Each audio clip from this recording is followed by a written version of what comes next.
Hey, how you going? Welcome. I hope you're having a fantastic day wherever you are out there in this big world. Check this out. I'm going to share this to prove that Jesus has been in God. Right? Allah is Satan connected to BAAL worship and the Antichrist. Overwhelming evidence. Right, yeah. And this was in November 23. Summary. The text compares characteristics of Allah as described in the Quran to characteristics of Satan as described in the Bible, arguing that they share the traits such as deception and temptation. It all contends that the Arabic name for Allah, represents the Greek number 666, the mark of Satan. The summary also relates to the Quran's denial of God as the Son to claims of the Antichrist in the Bible. The text further hints at the pre-Islamic worship of false idols at the Kaaba in Mecca, indicating a possible connection to Baal, Satan, despite Islamic belief of the Kaaba as God's first place of worship. The text contrasts the worship and the sacrifice at the Kaaba in Mecca, which is suggested indirectly dedicated to Satan. With the teachings of Jesus Christ Christianity, it emphasizes that Jesus Christ represents the way, the truth, and the life, and presents a critique of Muhammad's unfairly about Allah, as it's stated in Quran 34, verse 24, asserting that Jesus provides the certainty and the path to God to heaven. According to the Muslim belief in Islamic scholarly accounts, the revelation of the Quran to the Islamic prophet Muhammad began in 610 AD. This is where we first hear of the God Allah and worshipping him. But what many people don't know is that Allah is actually connected to Satan, Baal, as well as coming Antichrist. And by the end of this, I will show you Allah is not only associated with them, but is actually them. We'll start off with Allah's connection to Satan. In Islam, it is said that Allah has 99 names. Well, actually, looking out into it, he has over 99 different references. But the Quran actually describes the characteristics of Allah, actually the same characteristics that as Satan has. In Quran 354, it says that the unbelievers deceived, but Allah deceived as well, for Allah is the best deceiver. Revelations 12:9, written 600 years before the verse in the Quran. And the great dragon was cast out, and serpent was the old called devil, and Satan, who deceives the whole world. He was cast to the earth, and his angels were cast with him. This is another verse of the Quran telling us that Allah is great at misguiding people. Surah 14:4, we will never meet a messenger, save the language of his folk, that he might make the messenger clear for him.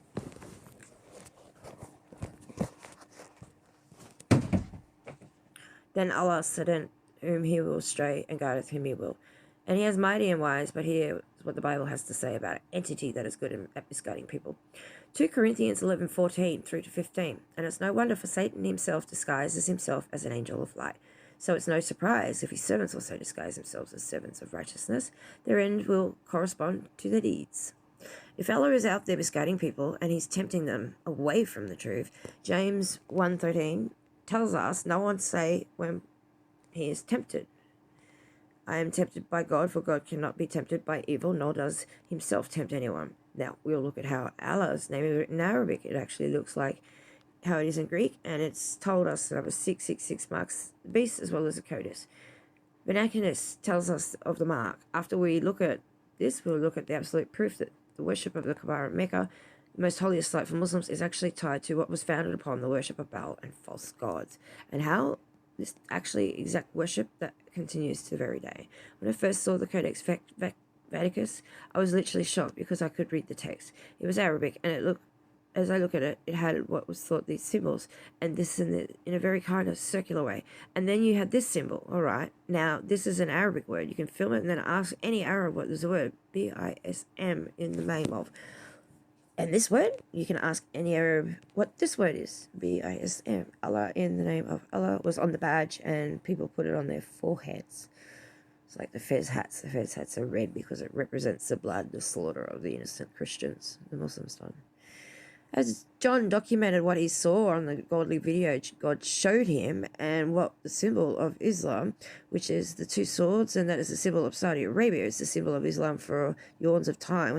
When the references, the godly video is talking about the vision that John had, and when he read the book of Revelation, again here you can see the Codex Vaticanus, how that exact similar looking name of Allah, as well as when we look at the Greek number, it's 666, it's exactly practical, identical. And if that wasn't enough to connect Allah to the Antichrist, we can do it one more. So in John 2 verse 22, who is a liar but he that denieth that Jesus is the Christ? He is the Antichrist that death, the Father and the Son. The Bible tells us anyone who denies Jesus as the Son of God is Antichrist. What does the Quran have to say about that?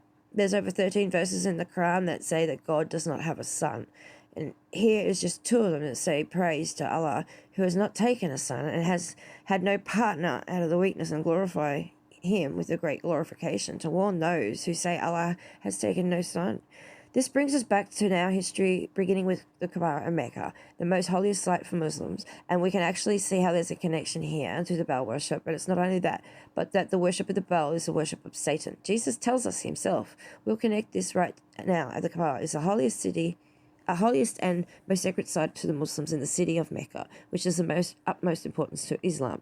A pilgrimage to this site is a duty that one must be done by Muslims at least once in their lifetime. This is what a Muslim believes.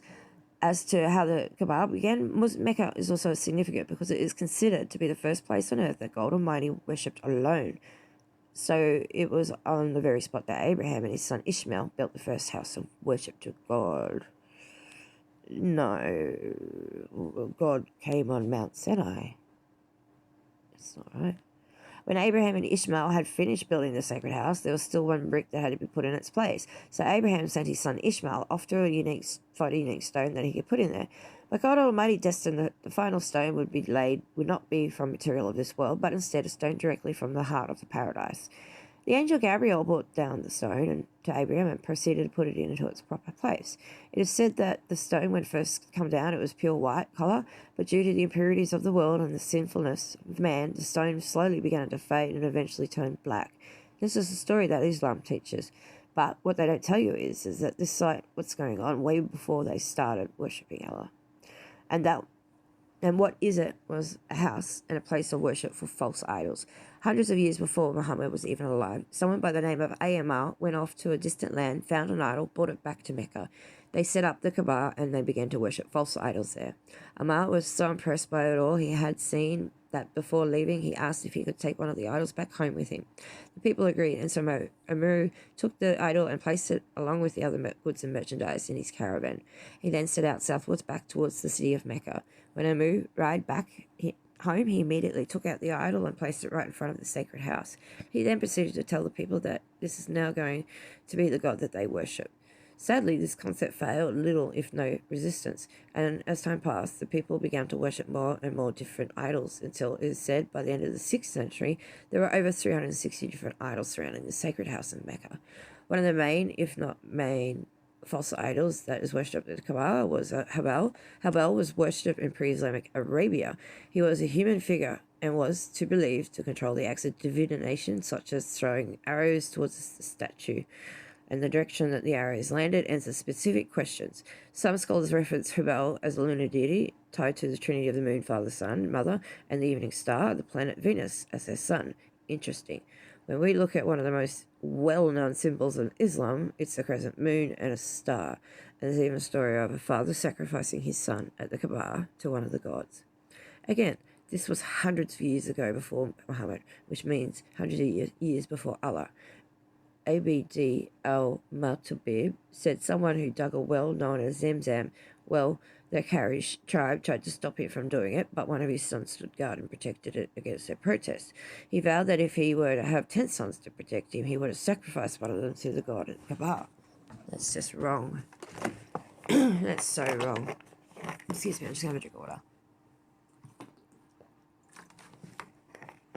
Okay, so as the story goes, he told his 9 sons that he must keep the vow. It said that the divination arrows that used to fall upon his favourite son, Abdullah, and he went on and sacrificed his son. There again, the divination arrows were what was used by the Habal and those who followed him. Quran sources say that he sacrificed to Allah, but it's clear as day to see here that he was sacrificing to Habal or Baal. Jeremiah 32:35 says that they built in high places of Baal, which are in the valley of the sons of Hinnom, to cause their sons and daughters to pass through fire of Moloch, which I did not command them, nor did it come to my mind that they should do this abomination to cause Judah to sin. The sacrifice to Habal or Baal is a sacrifice to Satan. Islamic sources say that he sacrificed his son to Allah, but we can clearly see this was a sacrifice to Habal. Jesus proves Jesus proves to us that sacrificing or worshipping or following these false gods is actually doing these things unto Satan. When the Pharisees confronted Jesus for casting out demons from people, Jesus responding saying, if Satan cast out Satan, he is divided against himself. How then will his kingdom stand? And if I outcast demons by Beelzebub, by whom do your sons cast them out? So here, Jesus shows us that Beelzebub or Baal is actually truly Satan in disguise. So we can conclude that the worship and the following and the sacrificing to Beelzebub, Baal or Habal, and that these things were going on in the Kaaba were actually worship and following the Satan. That's exactly who originally and continually being worshipped at the Mecca. According to Islam, Muhammad was the latest and greatest prophet who taught everything about Islam and the Quran, but he himself even said that he doesn't know if Allah is the truth. In Quran 34:24, it says, O Muhammad, these postulates and pagans who give you the provisions of the heavens of the earth say, Allah, and verily, either we or you are rightly guided in plain air. So Muhammad, who's supposedly the greatest teacher and prophet of Islam, says here, when debating with others about the identity of God, says there is a chance that he himself might be in great error. He's not sold on his belief on who God is, and I can tell you he was in plain error. If you want to go to the truth, look at John 14:6. Jesus said to him, I am the way, the truth, and the life. No one comes to the Father except through me.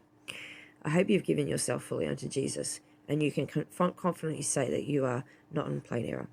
You know the way, the truth, and the life. Jesus is the only way to God and the only way to heaven, and that's the absolute truth. I pray you're all well, and thanks for watching. You all have a good day. Much love. Bye now.